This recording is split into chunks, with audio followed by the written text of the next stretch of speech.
Onion skin, bruised Filipino pride. Filipinos are the nicest and kindest people in the world, but they tend to have onion skin. Filipino pride is easily hurt, and the reaction is not always rational. And it's really important that you understand this if you are in an Australian Filipino relationship, and that you grasp this aspect of Filipino culture. Filipino pride. Filipino people on the whole are not what you'd call arrogant. They're generally kind and they value other people very highly. They welcome guests into their home and they show respect for their elders, and they are patient with children, and they are mindful of not embarrassing you or hurting your feelings. However, there is also the issue of their own feelings and their own pride if they feel embarrassed or ashamed, and when that happens, logic tends to go out the window. It has long been said, mostly by Filipinos themselves, that Filipinos have onion skin.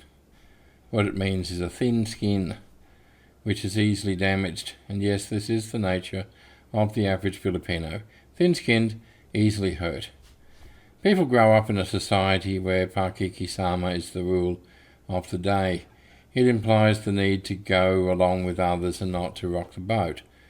Now, part of this is the need to avoid causing shame or embarrassment, nakakahiya, in others. And people go to great lengths not to challenge anything headlong, especially in public. People avoid saying no. They avoid confronting each other with harsh realities.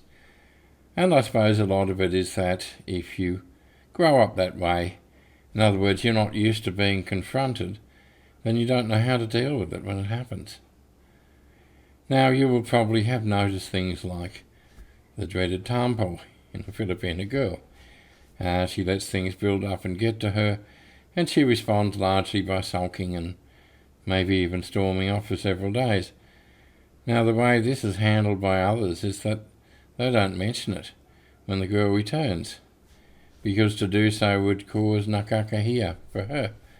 If someone disgraces themselves in some way publicly, people mostly look the other way and never mention it, because they know that they'll embarrass them. Now, what happens when a Filipino is embarrassed? Now, the reaction can be fairly shocking if you're not accustomed to it. People whom you thought were otherwise level-headed, calm and sensible will react sometimes quite badly and quite irrationally. Some examples. Now, I had a close friend years ago, and now she couldn't use a computer. Now, we just started using Facebook, which gives you an idea. It was a few years back in Australia. And I suggested to our friend, given that she and Mila were close friends, that she also get Facebook so they could keep in touch. Now, she assumed I was laughing at her for being somehow stupid because she couldn't use a computer, and never talked to us ever again. Now, I explained it to her husband, and whilst he knew I didn't mean anything of the sort, there was nothing he could do. The embarrassment had happened and the damage was done, and that was it. And we had a relative who worked for us and lived with us. Now, he took something very mild I said to him very badly, and he packed up and left his wife and kids behind here, and he didn't return for 5 or 6 months. All because he had his feelings hurt. Now, as for staff members, if you've got anybody working for you at home or in an office or somewhere, now if they do something wrong and you have to tell them, there's a good chance they will quit and not come back almost immediately. They won't come back the next day. Now, they will do this even if they have families to support and no other source of funds because of hurt feelings. Now, it's the shame of being personally confronted that does it. Filipinos themselves will often get somebody to act as a go-between to do it to avoid this happening. Now, if someone resigns from a job, they'll leave a note somewhere rather than saying something, or they'll get their wife to tell you, and text messages, of course, to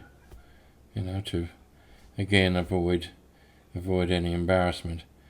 The other one is to simply say nothing, let it go, to smile even if you're annoyed, to look down, scratch the back of your head and not answer when spoken to, or just to avoid that person even for days on end.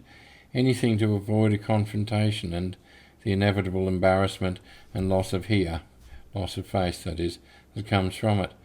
Now, I've definitely got better at handling these situations, but as a blunt Aussie, it doesn't come naturally. I mean, we're taught to straight talk, to get it off your chest, not beat around the bush, to own up, take it on the chin. Here in the Philippines, you may as well be speaking ancient Greek. Thank you. This video was brought to you by Down Under Visa, who specialise in visas for Australian Filipina couples. Please visit our website and complete a free visa assessment form. And please watch some of our other videos. Thank you.